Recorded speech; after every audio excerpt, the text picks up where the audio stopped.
കൂടുതൽ വാർത്തകളും വീഡിയോകളും കാണാൻ ഈ ചാനൽ സബ്സ്ക്രൈബ് ചെയ്യുക. കൂടെ ബെൽ ബട്ടൺ അമർത്തുക. നമസ്കാരം. ഇഷ്ടസിദ്ധിക്ക് അരയാൽ പ്രദക്ഷിണം. ക്ഷേത്രങ്ങളിലൊക്കെ പോയി കഴിഞ്ഞാൽ നമ്മൾ ചിലപ്പോൾ ക്ഷേത്രങ്ങളിൽ തൊഴുതു മടങ്ങുമ്പോൾ അരയാൽ ഉണ്ടെങ്കിൽ ചിലപ്പോൾ ചിലവർ അരയാലിന് പ്രദക്ഷിണം ചെയ്യും, ചിലവർ അരയാലിന് തൊഴുതിങ്ങും ഇണ്ടാതെ പോരും. ചില ഇഷ്ടസിദ്ധിക്കായിട്ട് നമുക്ക് ക്ഷേത്രത്തിലെ അരയാൽ പ്രദക്ഷിണം വളരെ ഉത്തമമാണ്. അത് ഏറ്റവും ഉത്തമമായ ഒരു പ്രദക്ഷിണവും കൂടിയാണ് അരയാൽ പ്രദക്ഷിണം എന്ന് പറഞ്ഞാൽ. ഈ കർക്കിടകത്തിലെ മുഴുവൻ ദിവസവും, കർക്കിടകത്തിലെ 1 തൊട്ട് 31 വരെയുള്ള ദിവസങ്ങൾ സാധിക്കുമെങ്കിൽ ക്ഷേത്രത്തിലെ അരയാലിന് പ്രദക്ഷിണം ചെയ്താൽ നമ്മുടെ എല്ലാ പാപവും തീരുമെന്ന് ആചാര്യന്മാർ പറയുന്നു. അതായത് കർക്കിടക മാസത്തിലെ രാവിലെ കുളിച്ച് നമ്മൾ ക്ഷേത്രത്തിൽ പോവുക, ഇനി വൈകിട്ടാണെങ്കിൽ വൈകുന്നേരം ആണെങ്കിലും പോയിട്ട് അരയാലിന് 7 പ്രദക്ഷിണം, 21 പ്രദക്ഷിണം, 12 അങ്ങനെ ഇഷ്ടമുള്ള തരത്തിൽ ഒരു പ്രദക്ഷിണം ചെയ്ത് കഴിഞ്ഞാൽ നമ്മുടെ പാപങ്ങളൊക്കെ മാറി നമുക്ക് ഐശ്വര്യദായകമായ ഒരു ഊർജവും ഉന്മേഷവും ഒക്കെ കൈവരുമെന്ന് ആചാര്യന്മാർ പറയുന്നുണ്ട്.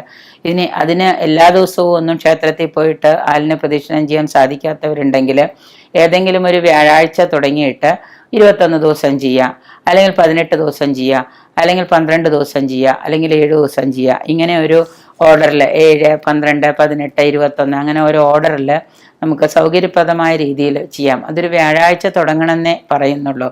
രാവിലെയാണ് നമ്മൾ പ്രദക്ഷിണം ചെയ്യേണ്ടത്. ഇനി രാവിലെ ചെയ്യാൻ പറ്റാതെ വന്നാൽ മാത്രം വൈകുന്നേരം, വളരെ ഉചിതമായിട്ടുള്ള സമയം എന്ന് പറയുന്നത് രാവിലെയാണ്. അങ്ങനെ സാധിക്കാത്തവരുണ്ടെങ്കിൽ ഈ കർക്കിടകത്തെങ്കിലും എന്ത് ചെയ്യുക, പോയിട്ട് വൈകുന്നേരം ആണെങ്കിലും ചെയ്യാൻ ശ്രമിക്കുക. രാവിലെയാണ് വളരെയേറെ പ്രദക്ഷിണം ചെയ്യാൻ ഏറ്റവും ഉത്തമമായ സമയം തന്നെ. ആ ചെയ്യുന്ന സമയത്ത്, പ്രദക്ഷിണം ചെയ്യുന്ന സമയത്ത് ശുഭ്രവസ്ത്രം എന്ന് പറഞ്ഞാൽ വെളുത്ത വസ്ത്രങ്ങൾ, ഇപ്പോൾ സ്ത്രീകളാണെങ്കിൽ വെള്ള നിറമുള്ള സാരിയോ അല്ലെങ്കിൽ സെറ്റ് സാരിയോ, അല്ലെങ്കിൽ പുരുഷന്മാരാണെങ്കിൽ വെള്ളമുണ്ടോ, ഏതെങ്കിലും, അവർക്ക് പുരുഷന്മാർക്ക് ക്ഷേത്രത്തിൽ ഷർട്ട് ഇടണ്ട എന്നുള്ളത് കൊണ്ട് അരയാലിന് പ്രദക്ഷിണം ചെയ്യുമ്പോഴും ഷർട്ട് വേണമെന്നില്ല.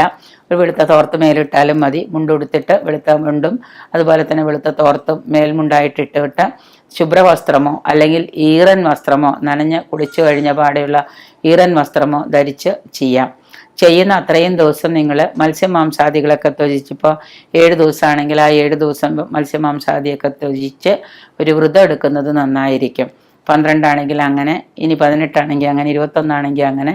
നമ്മൾ ഈ അരയാൽ പ്രദക്ഷിണത്തിൻ്റെ ദിവസങ്ങളിൽ ഇങ്ങനെ ഒരു മത്സ്യമാംസാദികളൊക്കെ വേണ്ടാന്ന് വെച്ച് ഒരു വ്രതത്തിൻ്റെ നിഷ്ഠയോടുകൂടി ഈ അരയാൽ പ്രദക്ഷിണം ചെയ്യുന്നത് വളരെ ഐശ്വര്യപ്രദമായിരിക്കും. നമുക്ക് ഏവർക്കും നമ്മുടെ കഷ്ടകാലം മാറാനും സമയദോഷങ്ങൾ മാറാനും ഒക്കെ ഏറ്റവും നല്ലത് അരയാൽ പ്രദക്ഷിണമാണ്. പറ്റുമെങ്കിൽ നമ്മൾ ഈ കർക്കിടകത്തിൽ തന്നെ ഏതെങ്കിലും ഒരു വ്യാഴാഴ്ച തുടങ്ങി 12 ദിവസം, കുറഞ്ഞതൊരു 7 ദിവസമെങ്കിലും നമ്മൾ ഏതൊരു വ്യാഴം തൊട്ട് അടുത്ത വ്യാഴം വരെ 7 ദിവസമെങ്കിലും നമ്മളത് ചെയ്യാനായിട്ട് നോക്കുന്നത് ഉത്തമമായിരിക്കും.